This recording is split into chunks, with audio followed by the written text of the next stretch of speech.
안녕하세요. ESG로 새끼를 벌어먹는 발치기 새끼 사투리녀 박지은 기자입니다. 너무 춥네요. 다들 구정은 잘 보내고 오셨는지 모르겠습니다. 갔다 오니까 날씨도 춥고 일도 하기 싫고 다들 그렇죠?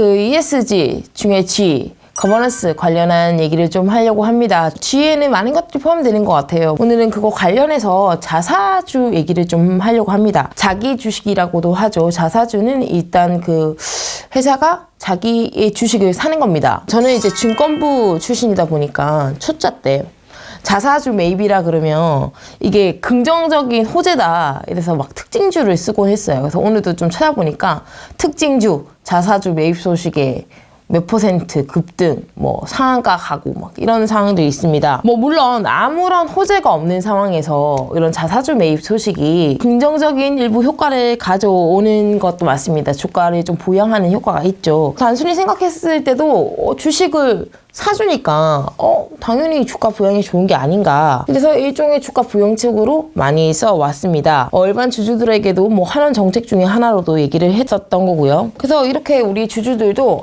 자사주를 매입하면 주가가 오른다라는 어떤 일종의 믿음이 있어 왔는데, 최근에는 이 자사주를 매입하더라도 소각하지 않으면 그 효과가 미미하다라는 보고서들이 나오고 있고 그런 주장들이 많이 제기되고 있습니다. 그럼 어떻게 해야 되냐? 자사주를 매입하고 그 다음에 소각까지 해야 이게 좀 장기적으로 진짜로 주주 환원의 효과가 있다, 이렇게 말할 수 있는 거죠. 자사주를 소각한다는 뜻은요, 말 그대로 발행했던 거를 샀잖아요. 유통되고 있는 걸 샀잖아요. 그 사들인 것을 다시 소각하는 거, 없애주는 거니까. 예를 들어서 100개였다고 칩시다, 주식이. 그 중에 20개를 샀는데 20개를 없애죠. 그럼 80개밖에 없으니까 100개에 나눠야 되는 이익이 80개 분으로 나눠지는 거죠. 당연히 그만큼 이익, 그러니까 EPS가 주당 이익이 올라가는 거고요. 당연히 유통 주식이 적어지다 보니까 주가 부양 측면에서 당연히 효과가 있는 겁니다. 그래서 자사주를 소각해야 된다라는 목소리가 높아지고 있었습니다. 특히 미국 같은 선진국 같은 사례에서는 자사주를 매입하면 거의 다 소각하는데, 우리는 소각하는 그 정도가 굉장히 낮다고 하죠. 그렇다 보니까 소각을 해야 진정한 주주 환원이다 라는 얘기가 나오고, 여기에서 당국도 자사주 소각을 의무화하겠다라는 그런 거를 좀 검토해보겠다 이라는 기사들이 나오고 있었죠. 그래서 이렇게 자사주를 그러면 소액주주들 좋은 거니까 빨리빨리 해주면 좋은 거 아닌가, 이렇게 생각하는데, 그 기사에도 자사주 소각 의무화를 좀 검토한다, 이 기사에도 말미에 좀 나와 있는데, 이렇게 되면 기업들이 좀 부담이 된다라는 얘기가 나와 있어요. 그럼 기업의 이 자사주 소각이 왜 부담이 되냐라는 이제 의문을 가질 수 있겠죠. 제가 오래전, 엄청나게 오래된 얘기를 하나 하려고 합니다. 바로 SK와 소버린이라는 회사의 얘기인데요. 과거에 SK 네트워크스가 SK 글로벌이었던 시절이 있었는데, 그때 이제 횡령 배임 사건에 휘말리면서 SK의 주가가 급락을 하니까 딱 외국계 사모펀드가 쳐다보고 있다가 이거 먹을 수 있겠는데 해가지고 들어온 게 이게 소버린이라는 회사입니다. 그래서 이제 이 소버린이 야금야금 SK 주식을 샀죠. 사가지고 지배주주가, 최대 주주가 들고 있는 것보다 그만큼의 지분을 갖게 됐습니다. 그 당시에는 국내 자본이 해외에 이렇게 열린 지가 얼마 안 됐었고요. 적대적 M&A가 원래 안 됐었는데, 우리나라는 그게 가능해진 지 얼마 안 된 시점이었습니다. 그래서 항상 외국계에서 우리나라 돈 빼먹는 거 아니야 라는 어떤 좀 불안감이 좀 증폭되어 있는 시절에 이 소버린이 실제로 등장을 해버린 거죠. 소버린이 야금야금 지분을 사가지고 제가 알기로는 한 15% 가까이 좀 늘렸는데, 그래서 이제 표대결을 딱 하려고 보니까 소본에서 주장했던 건 이거였거든요. 너희 횡령 배임하는 경영진 난 믿을 수가 없어. 그러니까 경영진 물갈이해. 이게 이제 소버린이 주장했던 거고요. SK 측에서는 아니다, 그럴 수 없다 라고 하면서 5호 지분을 모으기 시작했습니다. 그래서 소버린이 했던 얘기가 일각적으로 맞잖아요. 어쨌든 횡령 배임이라는 사건이 있었고, 그래서 주가가 떨어졌으니 난 경영진 난 믿을 수 없겠는데 좀 물갈이 해주겠니? 그러다 보니까 이 미국계, 다른 외국계 이제 기관들도 서버린 편을 들게 됩니다. 그러면 이제 지분이 얼마 없었던 SK 입장에서는 이제 궁지에 몰릴 수밖에 없었는데, 그래서 다 더하고 쥐어짜고 우리 친한 친구들, 뭐 우리나라에 있는 뭐 기관들 다 힘을 모아가지고 해봤더니 거의 똔똔이에요. 그래서 여태 딱 나왔던 게 자사주였습니다. 원래 근데 자사주는 의결권이 없잖아요. 그러면 여기서 자사주가 어떤 힘을 발휘했느냐? 근데 이걸 자사주를 다른 데 처분을 하면 의결권이 살아납니다. 그래서 좀 친한 세력들, 좀 알고 있던 형님들, 뭐 언니 누나들한테 가서 이 지분을 좀 사달라. 그런 식으로 해서 이 자사주 지분을 그쪽에 넘기는 겁니다. 의결권이 살아나고 그 의결권을 우리에게 좀 던져달라. 이렇게 해서 백기사라고도 하죠. 이런 걸. 백기사 역할을 해주게 되는 겁니다. 그때 당시에는 SK글로벌이 파산한다 이런 얘기까지 있었는데, 그 파산하면 채권자들이 있잖아요. 이 채권을 돌려받을 수가 없으니까 그러면 우리가 채권자로서 이걸 좀 도와줄게. 그 대신 너희 SK도 SK글로벌을 좀 지원해라. 최대한 살려내라. 뭐 이런 의미로 제가 알기로 그 당시에 그 SK 채권단이었던 은행들이 이 SK 의결권 지분을 사주고 부활한 의결권을 가지고 방어에 성공했고, 뭐 서버리는 결국엔 시세 차익을 남겨먹고, 뭐 알기로는 2년간 한 1000% 먹었다는 걸로 알고 있는데, 어쨌든 경영진 그 오너 일가가 어떤 횡령 배임이라는 잘못을 저질렀고, 그래서 어떤 외국계 기업에게 공격을 당했어요. 근데 자사주를 통해서 이걸 방어해냈거든요. 근데 자사주는 생각해보면 우리 모든 소액주주의 권리기도 하잖아요. 왜냐면 회사가 들고 있는 어떤 일정한 어떤 회사 자산인데, 이를 오너들의 어떤 경영권 방어를 위해서 쓴다? 이거는 사실 유용이라고 봐야겠죠. 오너의 지분을 지키기 위해서 자사주를 활용한다. 이건 뭐 자사주가 어떤 회사의 전체적인 이익이 아니라 어떤 일가의 이익을 위해서 일을 했으니까, 주식 한 주에 대한 의결권을 들고 있는 우리 같은 이제 입장으로서는 뭐 논리에 좀 맞지 않는 거다. 일종의 주주환원 정책인 것처럼 자사주를 매입해 놓고 쓰임을 보니까 그게 아니다. 주주환원 정책으로 자사주를 매입했는데 결국 자사주 매입으로는 별로 효과가 없어. 소각을 안 하니까. 근데 나중에 가서 보니까 자사주로 이 오너의 지배력을 강화하는 데만 오히려 쓰고 있다. 이런 문제점이 쏙쏙 나오고 있는 겁니다. 그 얼마 전에 고려아연이라는 회사가 LG화학하고 하나가 가지고 있는 자사주, 그러니까 고려아연의 자사주와 LG화학 그리고 하나가 들고 있는 자사주를 이렇게 맞교환했죠. 자사주를 맞교환하니까 의결권은 서로 살아났어요. 그래서 이 자사주를 활용해서 오 지분을 먼저 이렇게 하는 게 아니냐. 그래서 고려아연이 경영권 분쟁에 휩싸이는 거 아니냐. 이런 뭐 진단들도 나오고 있고요. 최근에는 KT, 지금 구현모 이제 회장님 취임 연임을 앞두고 그 연임을 사수하기 위해서 여러 움직임들이 있는데, 지금 또 KT가 자사주를 현대차랑 맞교환하면서 5 지분을 얻었다. 이런 분석이 나오고 있습니다.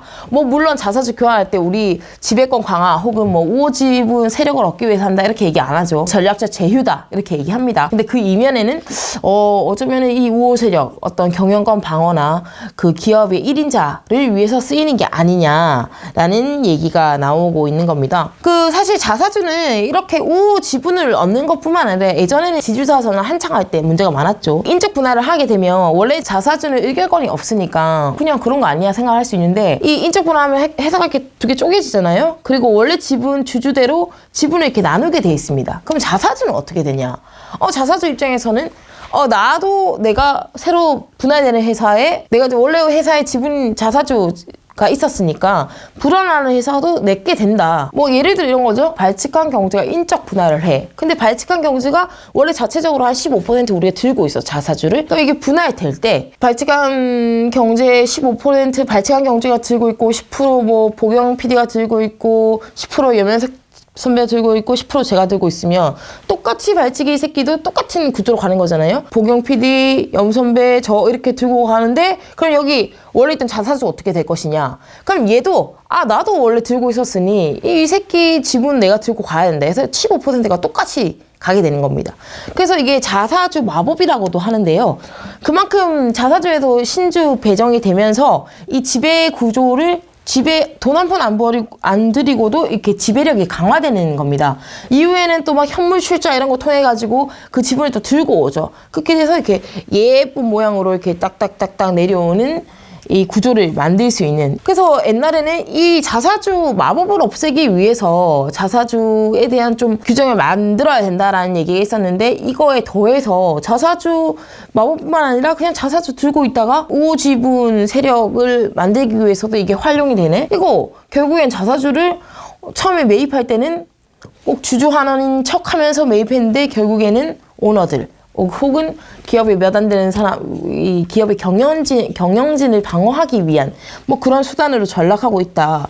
그래서 이런 것들을 바꿔야 된다라는 목소리가 커지고 있고, 당국도 그런 목소리에 조금 응하고 있는 것 같습니다. 하지만 알겠지만 이런 병폐 우리가 다 알고 있잖아요. 근데 뭐 하나 없애려 그러면은 뭐 하나 없애거나 뭐 하나를 의무화한다거나 하려면은 이제 또 법제화가 돼야 된다 보니 법을 개정하거나 법을 만들거나 하는데 엄청나게 오랜 시간이 걸리잖아요. 그리고 국회는 일을 또 안 하죠. 그렇다 보니까 정책의 움직임뿐만 아니라 이 기업에서도 ESG가 강화되고 있는 시점에 이런 것들을 좀 활용하려고 하는 기업들이 늘 수 있다라는 생각이 듭니다. 자사주를 이미 좀 보유하고 있는 업체들 중에서 우리는 ESG 경영 강화를 위해서 그러면 뭐 E는 많이 하고 S도 많이 하는데 G는 뭘 할 것이냐?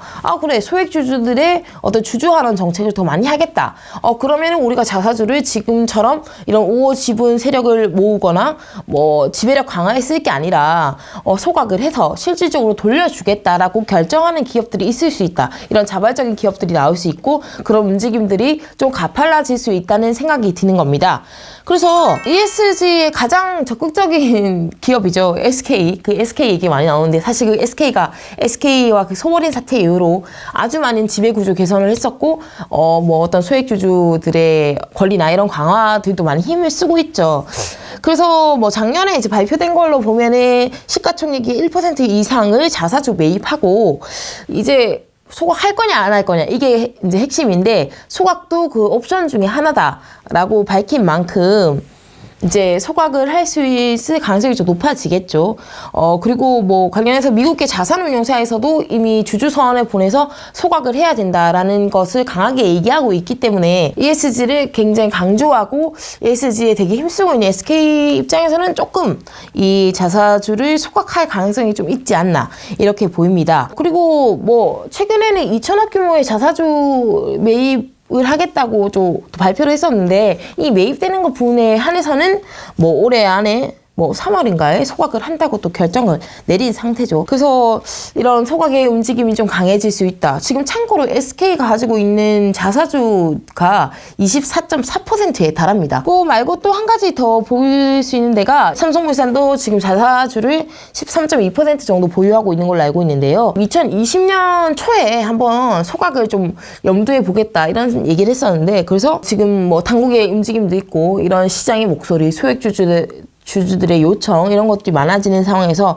소각을 할 가능성도 있다. 그래서 이런 기업들을 좀 유념해 보시는 게 좋을 것 같고요. 쭉 자사주가 좀 많은 기업들, 그런 기업들을 한번 살펴보는 게 좀 좋을 것 같습니다. 그런 기업들을 좀 정리해서 저도 한번 기회가 된다면 말씀을 드리고요.